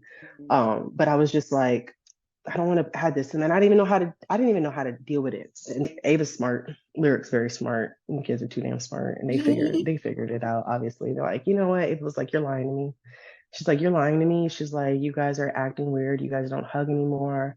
You're not affectionate. Something's going on. And it's very confusing not knowing. These damn vocal kids, and I'm like, I let them That's be this way, but right. they will tell you Generational about first yourself. fuck us up. So I was like, I told Sarika, I was like, I'm not gonna sit here and lie to her. It's not fair to her. And if I see that our actions are affecting our children, like we have to revisit the drawing board. This isn't just about me and you. Mm. And so either we tell him that we're gonna get this divorce or we go to therapy and try it one more time. And he was like, I don't wanna go. I wanna go to therapy. And I was like, damn, for real, like you're really done. I was like, I've gotten help. I feel like we can get help. Like we've been married all these years, and I get it that it hasn't been perfect. I was like, but you did shit and I did shit. Like we're both trying. Like, come on. And he was just like, no. And I was like, all right. And I had to put on my big girl pants and realize, like, you know what, this is life. And you have to move on. And this is that. And I was okay with it. I didn't fight him on it. I wasn't mad at him. I didn't go off on him. Like I didn't handle it how I normally would have. And I was just okay. I accepted it. And I was like, well, we'll sit them down and we'll have a conversation. And we did. And that shit bugged me up because my dads were upset. They were devastated. And I was just like, I did this. In my mind, I did this, right? Like, it's like, well, obviously it took two people. Yeah, It's a lot. that's There was a what lot. we do. We take it There's a lot to the story, like but back on ourselves. yeah, but in Yeah, my mind, I too. failed them, Yeah. you know, and he handled it well, and I had to live with that. So I went back to Atlanta and I was like, all right, well, fine.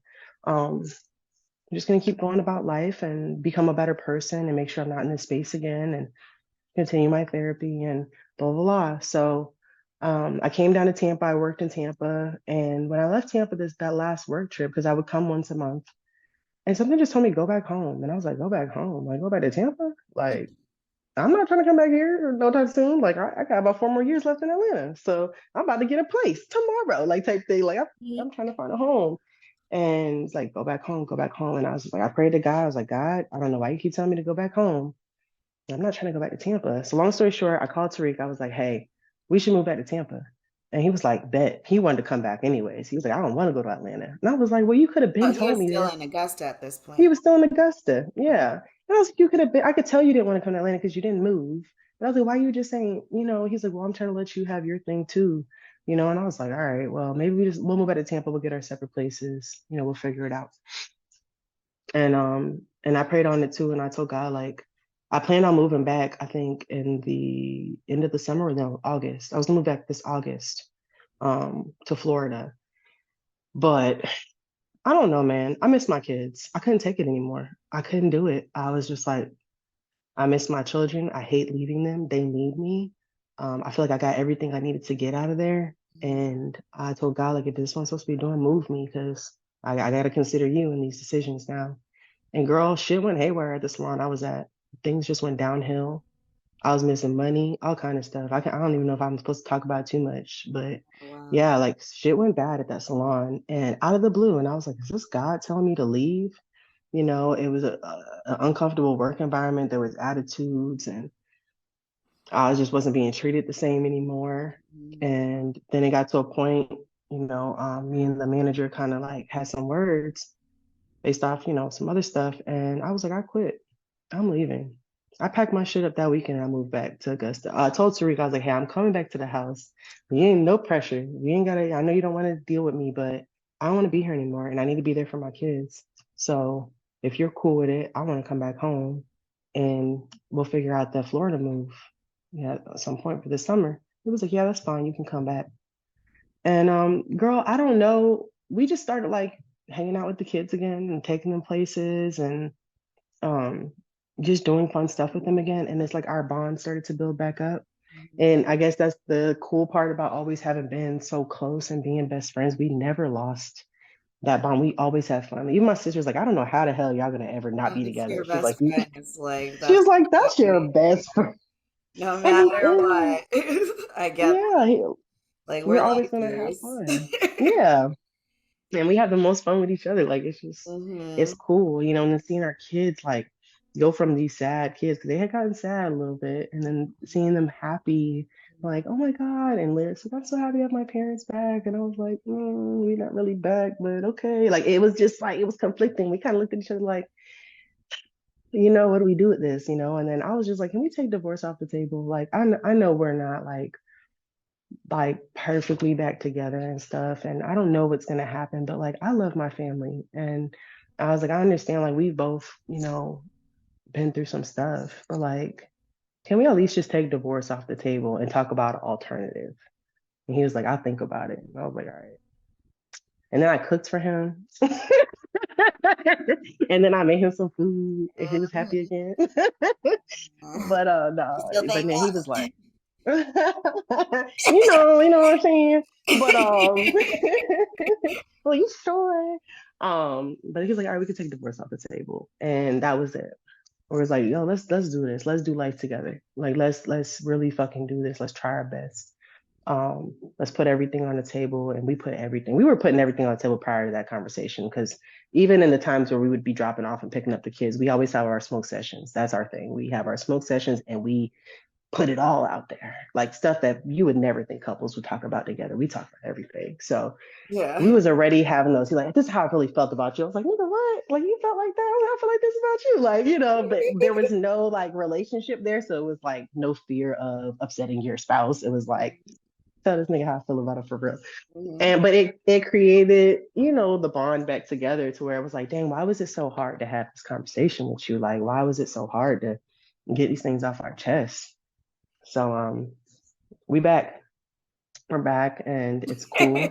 I love And that. Yay. yeah, yeah, it's cool. It's fun. It's we still got, the thing about this is we still have the same problems we had before, but we're revisiting them in different spaces. Hmm. And so certain things will come up and they'll present themselves and we're like, okay, how do we handle this? But we're both at a space where we're committed to handling it differently. Okay. So it's like we're bringing up the stuff, but we're cleaning up the mess at the same time. So I think that's the coolest part. That's something we've never done before. it was like, well, I still felt like this, and then you still, and it was a lot of like the pointing fingers, Yeah. but now it's like, all right, this is the problem. Like, how do we navigate this, and where can we kind of, bend a little bit, Yeah. like, okay, I can give here, you can give here, or hey, you know what, we both just gonna take this shit off the table. Like, let's just not even deal with this type of stuff, and boom, okay, so how, and it's cool. It's really cool. Okay. Yeah. So you are now back in Tampa, or you're okay, Hmm. and you started OG Hair Addict Hmm. Salon. Tell me Hmm. about that. Tell me about that. Where's the salon so people can know where you at? Your handles So check. yes. So there's a little miscommunication about my salon, a little bit, and it's because of me. I didn't fully address what actually happened with the salon. Okay. So I plan on moving back and opening up my salon. So Hair Addicts has always been my brand, but I was outgrowing the name. I don't know, it was up the name, and I'm like, man, I've been doing hair forever. I'm an OG. I've been doing this for a long time. So this is gonna be the name, okay?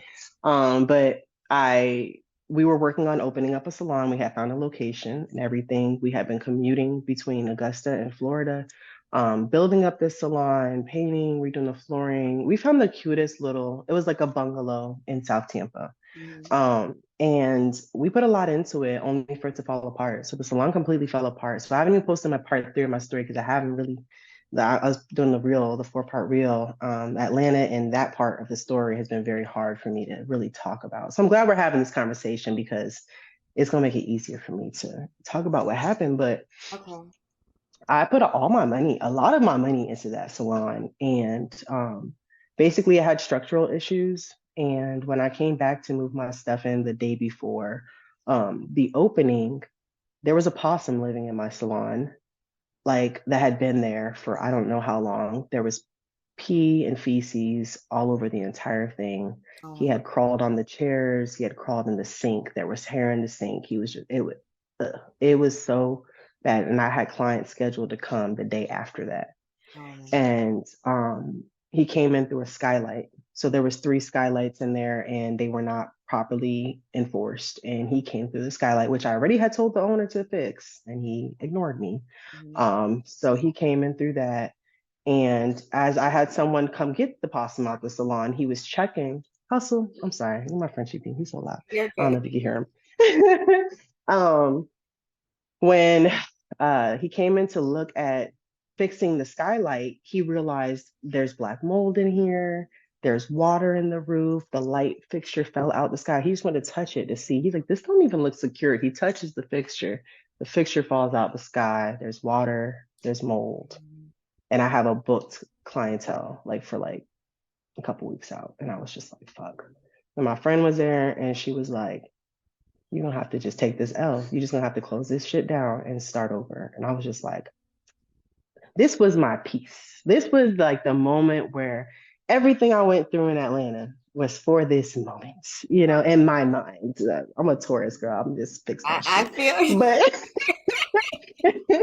this was my moment. And I was just like, oh my God, like I all this for nothing.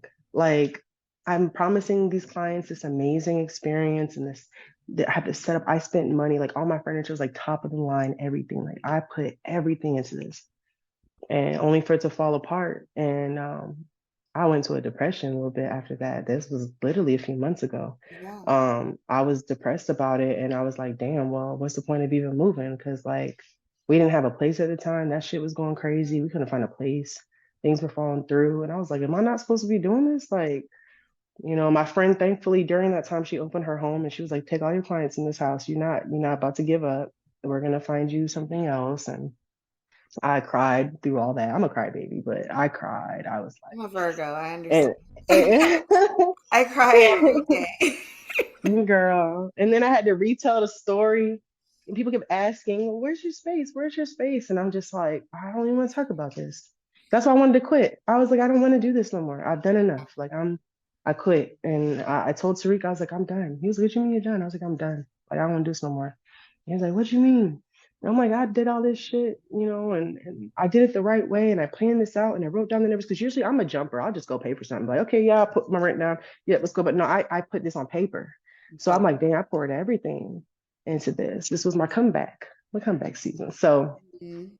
he was just like, all right, if that's what you want to do. My friends were like, no. My clients were like, no, you're not quitting. Like, you're gonna keep, and they kept pushing me, and I was just like, "Fuck this." So, one of my close friends, she knows someone that owns a salon, and she gave me her information. A few people gave me information for different salons, but she was like, "Girl, reach out to her, give her a call, and see if she got a chair for you. She says she's open."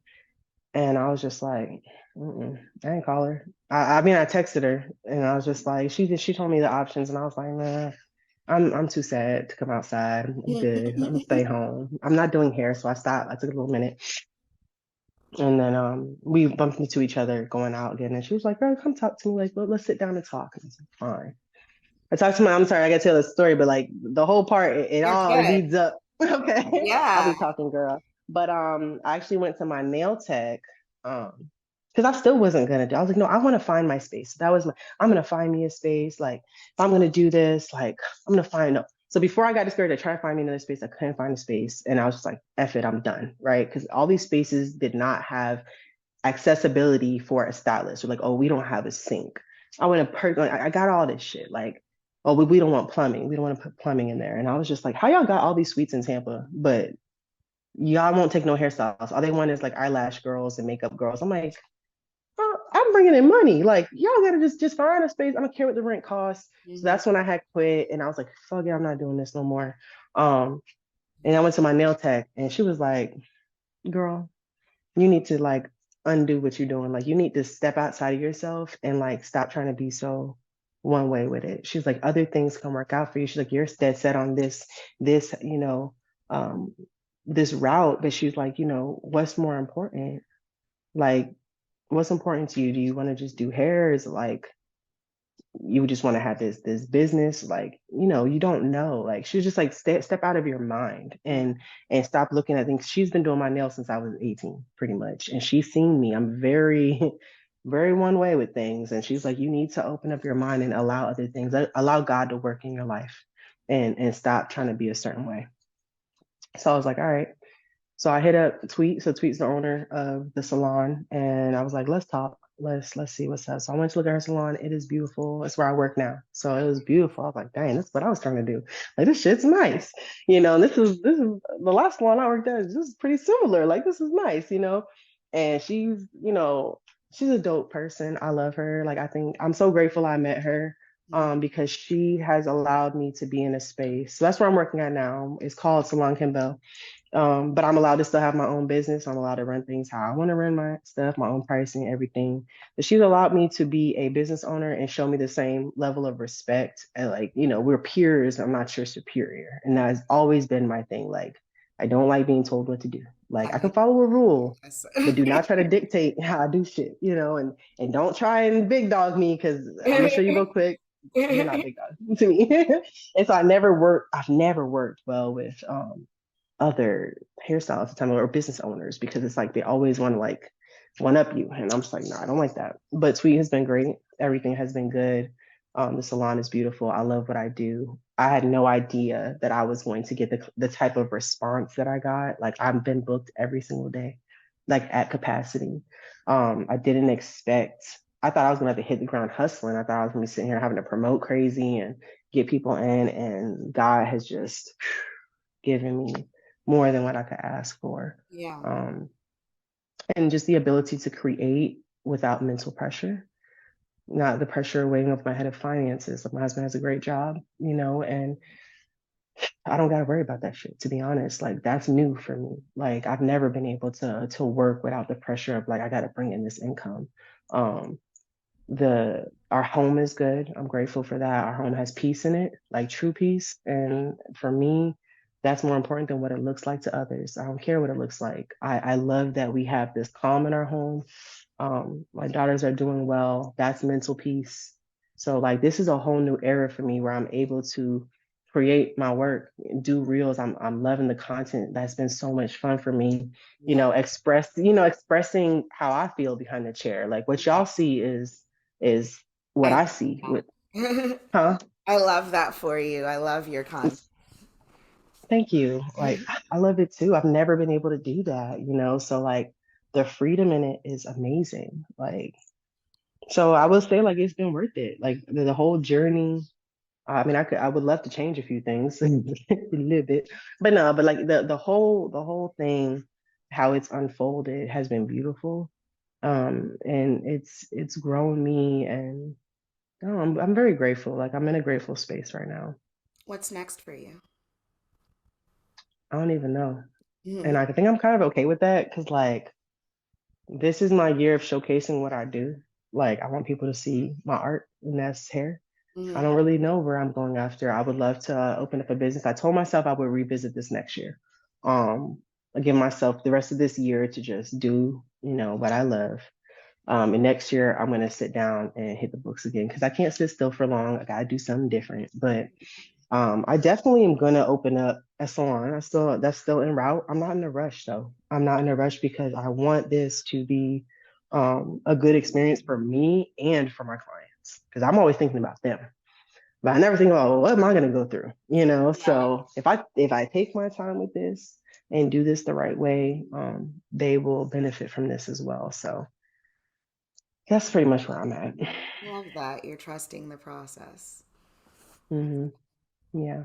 So, what do you think is your lasting mark in terms of like what do you want people to know about you in this space? Like after hearing your story, like what would you like other people to know about you who are going through similar journeys or who have experienced similar things, especially just women who have Hmm. gone through similar experiences, whether it is the same career or the same love issues or Hmm. experiences. I don't want to call them issues. Hmm. But all of that, even the mental health journey and going through what you're going through with your family and have gone through with your family, like, what would you say to that one person out there who's like really connecting and like, oh yeah, Hmm. I think who's probably at their peak of loneliness? Yeah. Um, I Nipsey Hussle said it in a quote, like the only defining difference between me and them is I didn't give up. Right. That quote, that's probably not word for it, but that quote has stuck with me because I never gave up in any situation. Like giving up looks different for everyone. People might see me stepping away from my marriage and taking time for my mental health as giving up. Hmm. That's not how I view it. Yeah. I believe in breaks. And I believe in taking a break. I believe in really, you have to put yourself first. It sounds very selfish, but you have to put yourself first in order for anything around you to be okay. You are a reflection or the world is a reflection of everything going on inside your reality. Everybody has different realities. You're a reflection. So if shit's going wrong out here, you need to come within. Hmm. And never give up on yourself. And I mean, there has been times where I felt like this is it. This is worst case scenario. This is just woo. But I still kept going. I might have cried about it for a day or two. I'll give myself that time to cry about stuff, but I kept going. And Hmm. that's for my career and that's for my marriage. And I don't care if the marriage didn't work out, I'm still gonna show up every day and be the best co-parent that I can be, and the best mother that I can be. And so regardless of what the situation looks like, you have to commit to being the best version of yourself and however that looks. So if the best version of yourself today looks like 10%, you give them 10%. Get the best 10% that you can give because tomorrow it's going to be different. And that 10% is going to pay off, So that's my advice for anybody that feels like quitting or giving up. Like, that's that. And then like your life can change overnight. Like people say, oh, things don't change overnight. Yes, they fucking can. Like you do not limit yourself to thinking that, oh, well, this might take a while and look how this situation's looking. Somebody can call you tomorrow with a job opportunity that can elevate your family, like, you know what I'm saying? Or you might bump into somebody at the gas station, the bookstore that can be the love of your life, the person on the phone, you paying your T-Mobile bill. I don't know, like it could be anything, like you cannot limit yourself. The minute you start limiting yourself and talking bad to yourself and doubting yourself is the minute you put yourself in a box. Yeah. And I get like shit happens to us. A lot of us don't want to take accountability for ourselves because we feel wronged by things that have happened to us. Like, I didn't ask for this shit. I didn't ask for these things to happen to me as a child. And now I got to live with the backlash. Now I got to heal it and fix it. Mhm. Like, I didn't ask for that shit. And then so we enable ourselves. We're like, no, but I've been through a lot. Oh, I can't open up with you because I've been through a lot. Well, Yeah. yeah, but now you're an adult and now you're responsible. Mhm. And it's like, what do you want for yourself? How do you want to show up? How do you want to live? Like, fuck people. Like, I Mhm. tell myself that, I tell my kids that, fuck people. Mhm. Like, what do you want to experience? So if you can show up for yourself, and just be the best version of you. If you can look at yourself and say, this is the areas I need to improve, and this is really what's holding me back. It ain't people. It's me. And if you can do that, if you can hold yourself accountable, everything else will align and the right people will align to you and the right people will treat you right. If you treat yourself, like you put yourself on a pedestal. Now, this is standard, right? You Mhm. gotta treat me like this. And 9 times out of 10, you really don't have people treating you crazy. Because Yeah. you're like, damn, she thinks highly of herself. Yes, I do. And I think highly of you too. And I'm gonna treat you well. And I'm gonna give these things. The advice is hone into yourself, Yeah. connect with God. It's never nothing outside of you. This thing in here, your brain, it creates your reality. And the minute I started working on my thoughts and how I talk to myself and dismissing those voices that aren't mine Mhm. and the things I've been told, I tuned in a lot more and I was like, all right, this is the life I want to live. I want the house, I want the dog, I want the kids, I want the nice ass job, I want the nice ass car. And this is what I'm gonna do to get that. And it's not easy. I got shit. I wake up every day with shit on my mind. I'm gonna get off here and critique myself on this. Like Yeah. that's It's that's part okay. of I being do it all the human. time. It's what we do, right? Like it's okay. But at the end of the day, know who you are. Know who you are. Never let nobody tell you who you are. Mhm. And if you have affected people and you've hurt them, sit with yourself and be real about it. I think like accountability is the biggest thing. Like we're not going to be perfect, but like we can try harder. Mhm. We can heal these things within us. Yeah, just keep going.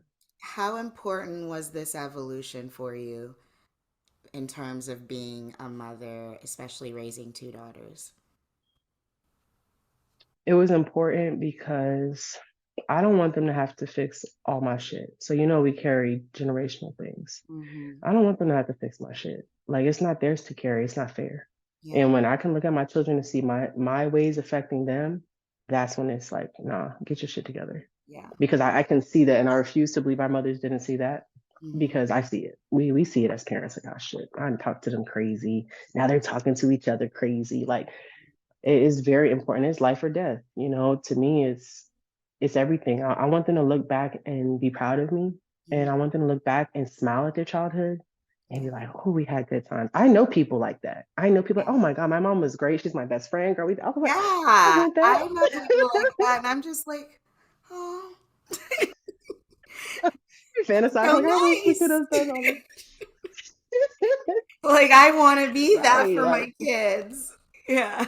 yeah. Yeah. I I love want I want to that you be said I that. genuinely it matters so much to me. Like it Yes. matters so much. It's really Yeah. my biggest dream and of anything that I do is that like Mm-hmm. I create a relationship between me and my children that they're happy about and that they're proud of and that we we remain, connected Mm-hmm. and that's so important to me. Mm-hmm. Um and just respecting who they are and giving them an opportunity to be autonomous and grow Mm-hmm. and trust themselves as well as trust me, Mm-hmm. and it's just so important to let them just be who they are and just be there for them as they get older. So it's I don't know, it's just nice. Mm-hmm. I love my babies, so hearing you talk about your babies, Yeah. I understand. I understand the connection Yes, girl. there. On a scale of 1 to 10, how happy are you right now? I would give myself a strong 8, which is good for me. That's really good. It's good for me. It's good. Yeah, it's. better than I've ever been. Obviously, having my family, my parents in my life would take me to a 10. Mm-hmm. I think that gap is something that will never be filled. Well, can't be filled unless they're, actively there. But I will say, overall, I'm a strong 8.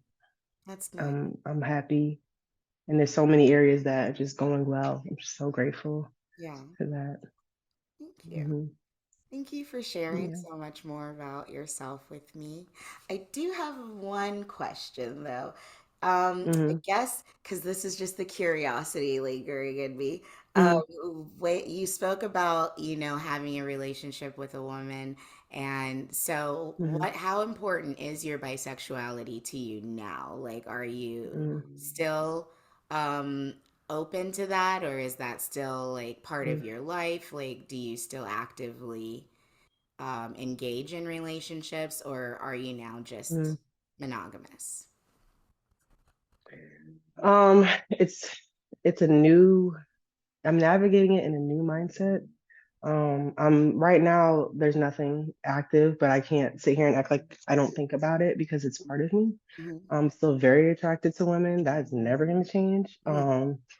I love women. I love what they bring. I love the feminine aspect so much, but I'm trying to navigate it in a healthier way that's not so me focused. So, and I say that for my household because I don't treat women like that, but like in my household, it's like, oh, this is what I want, this is what I need. I'm not, I have to also acknowledge someone else's feelings and my husband's Right. feelings at the same time.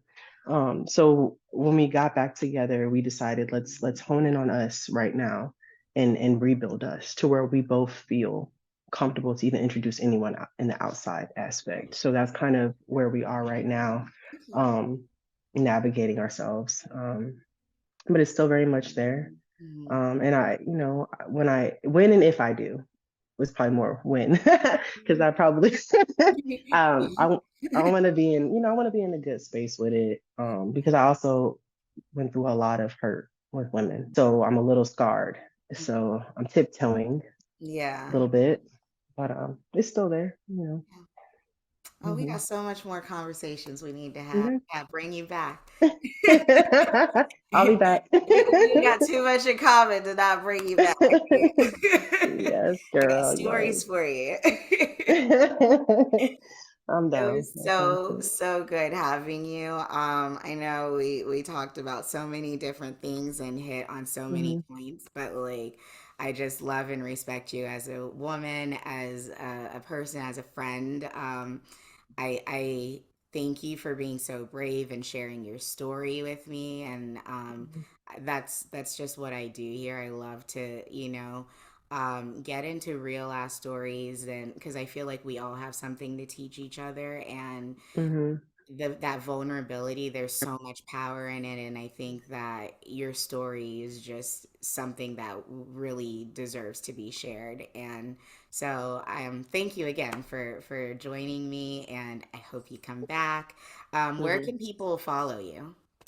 You can follow me on Instagram. My hair page is OG Hair Addict on Instagram. My personal page where I share all the good stuff in my stories. I don't really post a lot like to my public part, but J Olivia, Jaiolivia. By the way, those are my kids' middle names. People call me J Olivia all the time. That is not my name. It's Christina or Nina. But my Instagram name are my kids' middle names. But anyway, Yeah. yeah, you can follow me there. And I mean, I share stuff on my stories, just things that I've gone through and get through, just motivational encouragement. And then you got my hair page where the talent is. Yeah. So Love yeah, that. Thank you again for joining yep. us. No And problem. this has been another episode of Unapologetic